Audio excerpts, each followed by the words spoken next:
vous relayer des témoignages. Au niveau des points de vigilance, on va quand même faire un petit rappel, puisque même si le projet de loi qui prévoit l'obligation vaccinale a reçu un avis défavorable à la commission des affaires du Sénat, elle va quand même passer le 13 octobre en discussion. Donc c'est vraiment important de maintenir la pression et de prendre le temps d'écrire à tous les élus de manière à exprimer notre rejet de ce projet et également du maintien de l'état d'urgence, puisque l'état d'urgence est aujourd'hui maintenu, alors qu'à la semaine 38, le réseau Sentinelle, qui est le réseau qui sert de référence au suivi des épidémies, indique qu'il y a eu 4 cas de Covid pour 100 000 habitants, sachant que le seuil épidémique, qui est déjà très bas, est fixé à 50 cas pour 100 000 habitants de façon hebdomadaire. Donc il n'y a absolument aucune justification sanitaire de la prolongation de l'état d'urgence.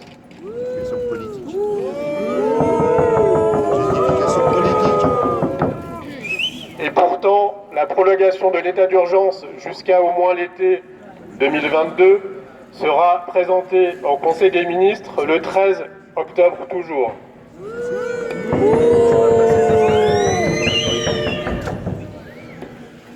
Toujours parmi les menaces pour la démocratie, il y a le vote par correspondance qui a déjà été tenté d'être rétabli l'année dernière ou en début d'année, qui avait été rejeté.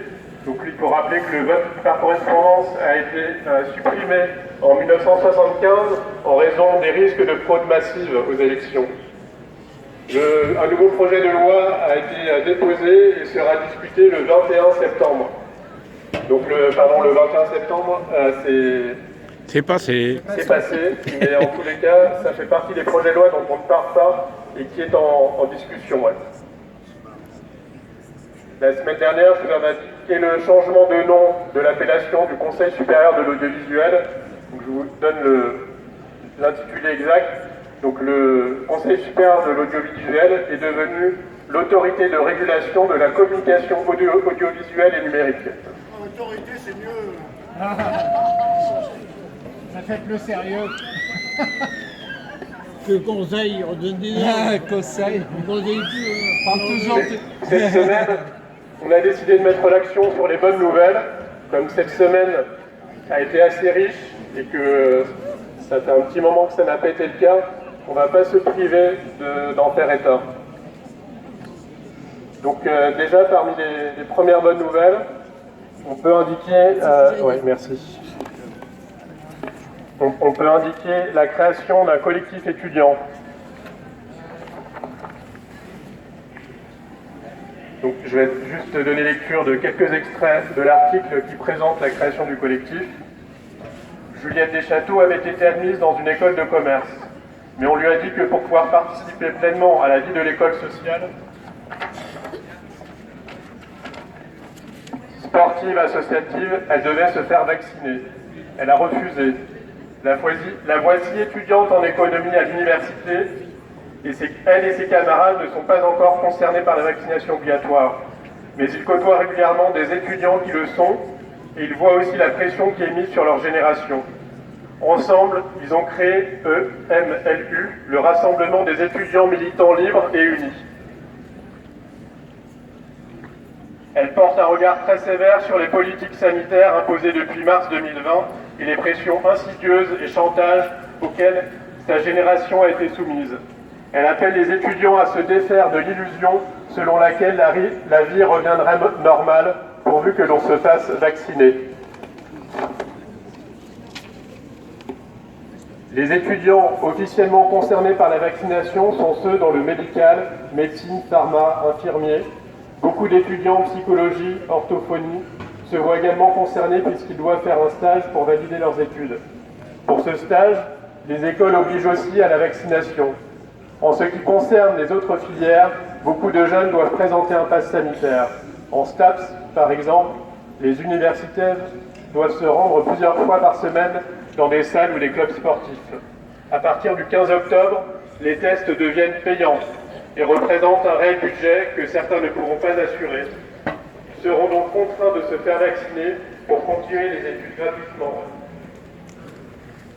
une copine qui vit. est le rassemblement des Elle s'est étudiants qui vaccinée sont parce que son libres. mari est en train de mourir. On a Notre besoin de collectif Charcot. permet de créer un réseau et ainsi de rentrer en contact avec les étudiants dans notre situation. Donc tu vois, Et quel rapport avec... par contre, Car les vaccinés ne veulent pas les côtoyer. D'accord. D'autres là, sont elle soumis est à là, des pressions elle par leurs écoles n'aura camarades, jamais sa parce qu'il doit quatrième. mettre ses études en stand-by, car ils sont soumis à l'obligation vaccinale. Quand t'es dans la douleur comme ça, moi je bouscule pas. Ah bah non, non, non, non, Et non, notre ça sert à point rien. commun, Bah non, c'est que faut nous pas. sommes tous étudiants, et nous nous sommes tous sentis seuls à un moment donné. Nous cherchons à soutenir et réunir les jeunes. Pour ce faire, nous créons des antennes dans chaque grande ville et France de France. Il est plus facile d'agir localement. Impasse, ouais. Le problème, C'est vrai. que les gens pensaient que c'est en obéissant à la vaccination que tout allait s'arrêter. Mais c'est précisément parce qu'ils se soumettent que cela continue. C'est un engrenage. C'est pourquoi j'appelle tous les étudiants vaccinés et non vaccinés à cesser de céder. La troisième dose arrive et c'est précisément ce qui doit vous faire réfléchir. Il y a presque plus personne en réanimation et une poignée de personnes seulement ont été testées positives à la Covid-19 chaque jour. Les plus fragiles sont vaccinés. Combien de jeunes doivent avoir des effets secondaires graves avant de tous nous réveiller? 20 minutes, le temps de garer la voiture.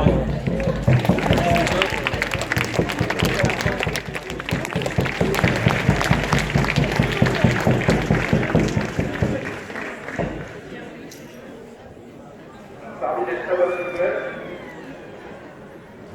je ne sais pas si c'est le moment d'en parler, mais vous savez que la semaine dernière, vous nous avez donné mandat pour rencontrer les syndicats, pour essayer de les mobiliser. Donc on a tenu promesse, on les a rencontrés lundi dernier, mardi dernier. Ça a été extrêmement éprouvant pour tous ceux qui ont participé, parce qu'on a subi une véritable violence de leur part, en termes de propos, de regards. En fait, on s'est vraiment confronté à ce qu'on peut imaginer de pire dans la situation qu'on traverse. Donc, on a eu des discours qui ont été tenus, comme quoi, par exemple, les syndicats ne pouvaient rien faire parce que c'était la loi et que les syndicats ne pouvaient pas agir contre la loi.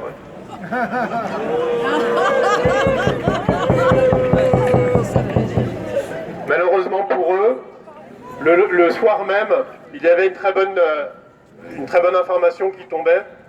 C'est la décision du tribunal administratif de Cergy-Pontoise de rétablir les droits d'une soignante qui avait été suspendue alors qu'elle était en arrêt de travail. J'ai voulu les conclusions de l'ordonnance. L'exécution de la décision de la directrice des ressources humaines du centre hospitalier du 15 septembre 2021 est suspendue jusqu'à ce qu'il soit statué au fond sur sa légalité. Il est enjoint au centre hospitalier, à titre provisoire, de verser à Madame M, à compter du 15 septembre 2021, la rémunération à laquelle elle a droit dans le cadre de son arrêt de travail. C'est les termes mêmes du tribunal. Bravo, bravo.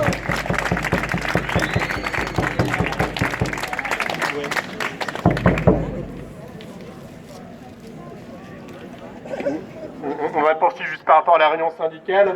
Donc il y a eu aussi un discours qui a été tenu en fin de réunion, comme quoi si de toute façon il y avait ce pass sanitaire, c'était parce qu'il y avait des personnes qui refusaient de se faire vacciner. Donc à cela, on a répondu que le pass sanitaire était prévu depuis au moins 2018 par la Commission européenne, chose qui a beaucoup surprise. Donc on nous a demandé sur quel document s'appuyait. Donc c'est un document de la Commission européenne. C'est la feuille de route sur l'évolution du suivi vaccinal, du statut vaccinal des Européens. Et donc cette feuille de route prévoit très clairement dans son tableau qu'en 2022, un pass vaccinal sera mis en place, soit par une carte, soit par une autre forme numérique. Donc ce document-là a été transmis à ce syndicaliste afin qu'il puisse se faire sa propre opinion. Également, il a mis en cause le fait qu'il y ait énormément d'études qui démontrent qu'il existe des traitements disponibles et peu chers pour traiter les personnes atteintes de la Covid-19. du SARS-CoV-2. Et donc, pareil, on lui a transmis un document qui émane de la Bibliothèque de médecine des États-Unis, qui est donc sur un site gouvernemental et qui indique que sur 7 méta-analyses, 6 démontrent très clairement le bénéfice de l'ivermectine.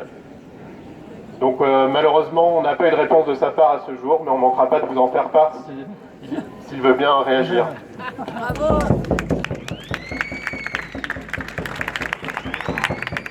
À cette réunion avec la CGT, la FSU et Solidaire, nous avons clairement expliqué et exprimé notre plateforme de revendications et propositions qu'on a transmis par écrit dès le lendemain matin. Sur cette plateforme figure donc le retrait de l'état d'urgence sanitaire, qui permet au gouvernement de faire passer aussi des mesures antisociales comme la réforme du chômage, la poursuite de la casse des hôpitaux, etc. J'y reviendrai tout à l'heure. La deuxième chose, c'était de dire qu'on était opposé à l'obligation vaccinale, ce qui ne signifie pas qu'on est anti-vaccin, mais qu'on est contre une logique d'obligation et de pression pour ça. La troisième chose, c'était le retrait du pass sanitaire et ses conséquences en matière sociale, notamment le soutien que nous apportons et que nous demandons aux syndicats d'apporter également aux gens qui sont suspendus de leur salaire depuis le 15 septembre, depuis la mise en application de la loi. C'est absolument scandaleux cette mesure qui porte atteinte au Code du travail, au statut de la fonction publique, aux conventions collectives. Il nous semble, à juste titre, me semble-t-il, que c'est le rôle des organisations syndicales de défendre les droits et les garanties des salariés. C'est là-dessus qu'on a demandé aux syndicats de se prononcer. On a eu une seule réponse depuis on l'a reçue hier, je l'ai transmise ce matin aux personnes dont j'avais le mail qui était présent à cette réunion. C'est une réponse solidaire qui s'est réunie en bureau de leur union départementale des Côtes-d'Armor hier et qui disent qu'ils ne donnent pas suite à notre demande. Voilà, c'est un peu sec comme attitude. Surtout qu'ils ne donnent pas d'explications sur pourquoi ils sont... parce que ça aurait pu ouvrir un débat, on est favorable à discuter. Mais on n'a pas eu d'explication quant au refus.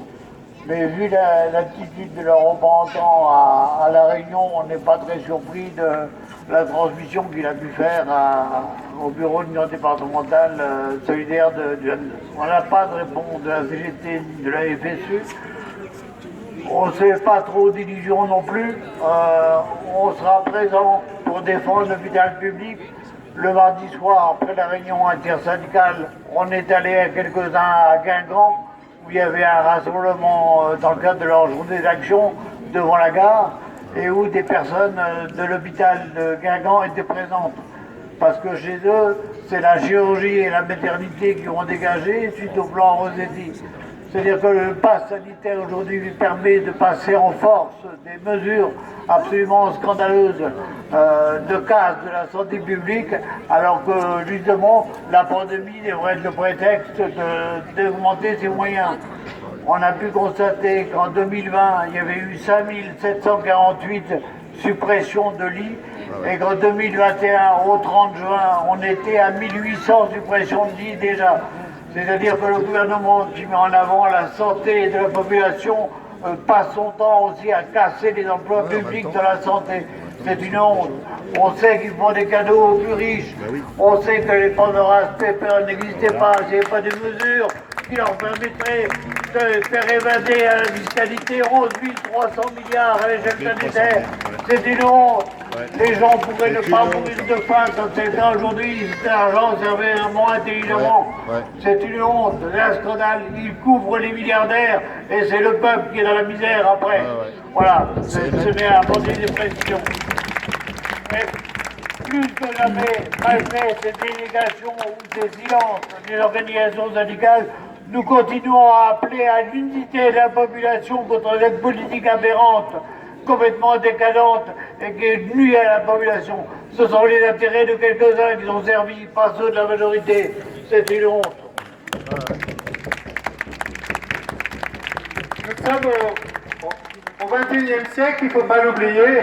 Et là, on est face à des institutions obsolètes du XXe siècle qui n'ont toujours pas changé. Voilà. Je dirais même presque du 19e. On revient en arrière. Donc je poursuis avec les bonnes nouvelles. Donc on a eu également un jugement de la Cour des prud'hommes,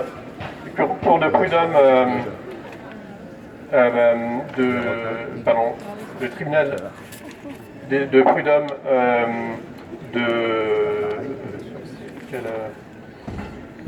de Troyes, pardon. Donc la demande, elle s'appuyait sur les éléments suivants. Elle demande donc que la suspension du contrat de travail relève du caractère sérieux, que l'article 14.2 de la loi du 5 août 2021, qui est relative à la gestion de la crise sanitaire, porte une grave atteinte à ses droits de travailleurs, que la France est signataire d'une convention internationale ne respectant pas ses dispositions, que la suspension du contrat de travail avec privation de salaire sans aucune garantie est contraire à toutes les conventions internationales, que le Conseil constitutionnel doit être saisi. Donc c'est la fameuse QPC, la question prioritaire de constitutionnalité. Donc à cette demande, le tribunal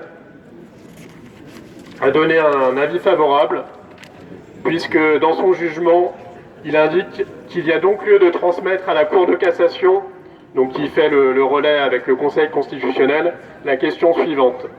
Les dispositions de l'article 14.2 de la loi du 5 août 2021 relative à la gestion de la crise sanitaire sont-elles contraires au préambule de la Constitution du 4 octobre 1958 qui rappelle l'engagement de la France de respecter l'ensemble des conventions internationales en ce que les conventions internationales font interdiction à tout pays signataire de priver tout travailleur, quel qu'il soit, d'une rémunération, d'une protection sociale, par différents artifices, et notamment d'une suspension arbitraire du contrat de travail.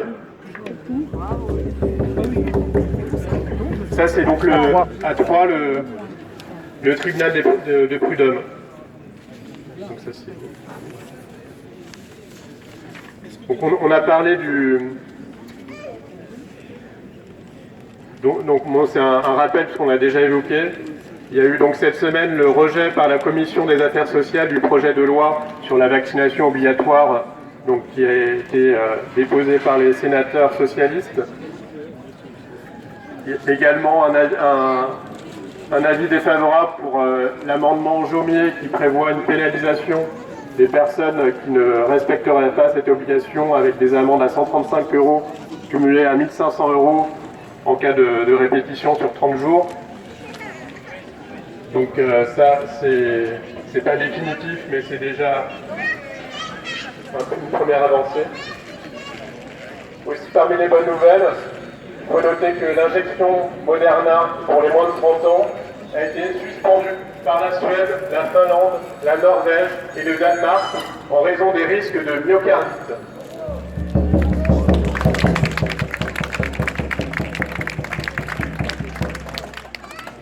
Sachant qu'en France, il n'y a plus que l'injection Pfizer et la Moderna qui est distribuée, l'AstraZeneca ayant été mis de côté. Donc il nous reste finalement plus que le Pfizer qui ne fait pas l'objet de rejet par un pays particulier pour le moment. Il y a également le retrait étendu du port du masque en milieu scolaire. Donc on sait bien que c'est plutôt une décision politique que sanitaire évidemment, mais bon, c'est une première avancée, on ne peut que se réjouir que ces enfants-là ne laissaient pas cette obligation. Alors, je voulais en parler parce que je n'ai pas eu de confirmation, je n'ai pas pu vérifier cette information-là, mais une infirmière disait hier que dans les collèges, le port du masque n'est plus obligatoire, mais que ce n'est pas du tout appliqué parce qu'il y a une telle pression à la fois des enseignants et des camarades que malheureusement c'est pas effectif. Ouais. On peut témoigner, ma fille au collège, ça m'intéresse. Oui, ma fille est au collège, je peux témoigner que... oui, excusez-moi. Ma fille est au collège et je peux donc témoigner qu'il n'y a pas du tout de retrait de port de masque. À la récré, ok, mais sinon, c'est toujours maintenu dans les classes. Elle a 11 ans. Ah oui. Mais juste, j'ai plus qu'un. Et puis enfin, on peut terminer par la Cour suprême de Slovénie qui a suspendu l'obligation vaccinale pour les fonctionnaires qui était prévue à compter du 1er octobre. Alors c'est juste une suspension, c'est pas définitif, mais c'est aussi une première avancée. Ouais.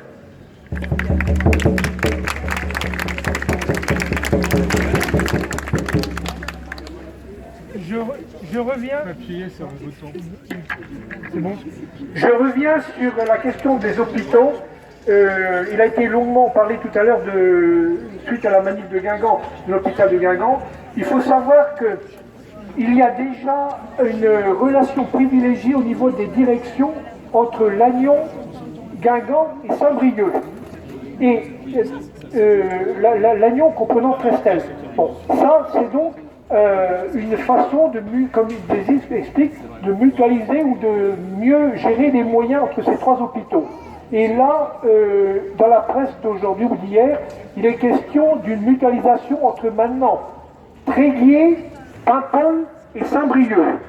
Alors, de la manière dont ça se passe pour Guingamp dans cette mutualisation avec Lannion et Saint-Brieuc, on ne peut que se poser des questions sur ce qui se passera pour Tréguier et Paimpol. Bon. Dans ce cas-là, les trois présidents des conseils de surveillance de ces trois hôpitaux sont les maires. Donc les trois maires de Tréguier, Paimpol et Saint-Brieuc étaient dans cette réunion qui mettait en place cette mutualisation. Je n'ai pas vu de leur part, dans l'article en tout cas, ne serait-ce qu'une prudence ou des objections. Donc, comme ils l'ont dit à Guingamp, il faut que nous soyons très vigilants sur ce que font nos élus. Voilà.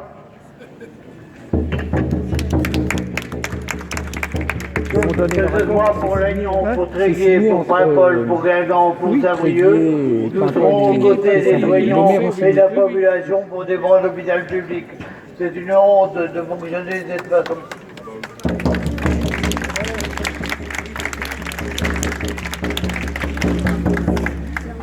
Je rappelle que lundi soir, on aura une assemblée générale devant la mairie à 19h pour mettre en application les décisions qu'on a prises ce matin, notamment la manifestation de samedi prochain à 10h qu'on espère à la poste, mais on confirmera sur les listes de diffusion. Voilà, et on mettra des photos sur les réseaux sociaux. Voilà.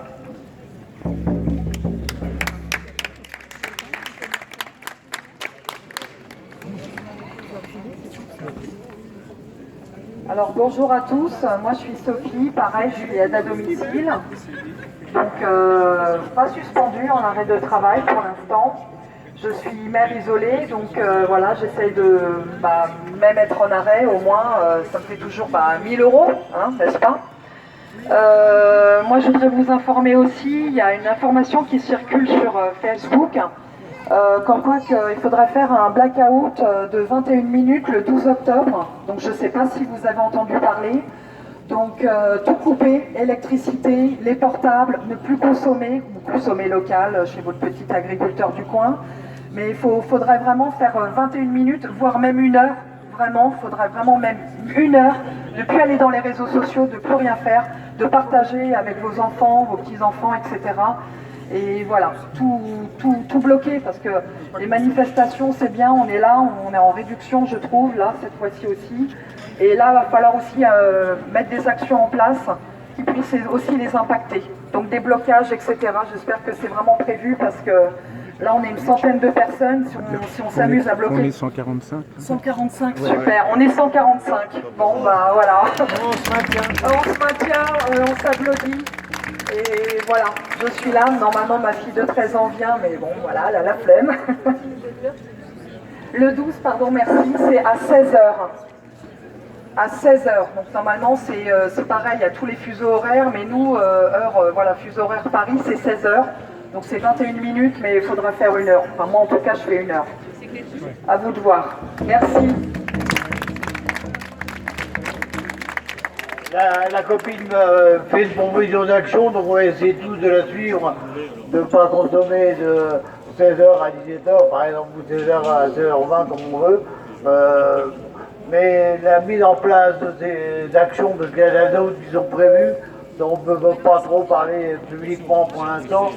On donne rendez-vous pour ceux qui sont intéressés lundi soir à 19h devant la mairie. Voilà, je vous remercie de votre participation et on continue, on lâche rien. C'est pour avoir la trace. Puis c'est pour avoir la trace, et comme ça les gens qui viennent pas, bah, ils peuvent voir, ils peuvent écouter les annonces qu'il y a eu et tout ça. Ah oui. Ah Parce oui, que donc, c'est intéressant. donc c'est enregistré. Oui, ouais, ah oui, oui, oui, oui. D'accord. Oui, c'est pour ça. Hein. Puis montrer que bah, le mouvement continue, il vit toujours. Bah là, il y a du monde à Guingamp aussi. Je pense, ouais, j'espère. J'espère. Moi, je me suis absenté 3 semaines. Ouais, mais bon, bah, vous êtes là aujourd'hui. Enfin, vous êtes là aujourd'hui. Non, c'est bien. Il y a, si vous voulez, je peux vous remettre, c'est super intéressant.